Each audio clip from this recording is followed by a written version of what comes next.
ಕೋಟಿ ಚಿತ್ರ 2,000 ಕೋಟಿ ಗಳಿಕೆ. Obsession trending.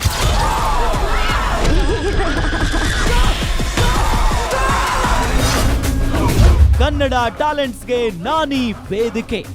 ಏನಿ ಕರುನಾಡ ಪ್ರೇಮ.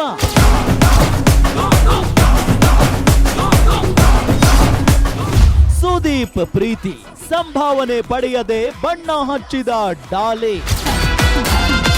ಡಾಲಿ ಅವರು ನಿಮ್ಮ ಸ್ನೇಹಕ್ಕೋಸ್ಕರ ಮಾಡ್ಕೊಟ್ರ, ರೆಮ್ಯುನರೇಷನ್ ತಗೊಂಡು ಮಾಡ್ಕೊಟ್ರ? ಓನ್ಲಿ ಫಾರ್ ಮ್ಯಾಂಗೋ ಪಚ, ಓನ್ಲಿ ಫಾರ್ ಸುದೀಪ್ ಸರ್. ಆಗ ಮಾದೇವ, ಈಗ ಬಲರಾಮ. ಮಾ ಕಾಳಮ್ಮ ಕಾಪಾಡಮ್ಮ.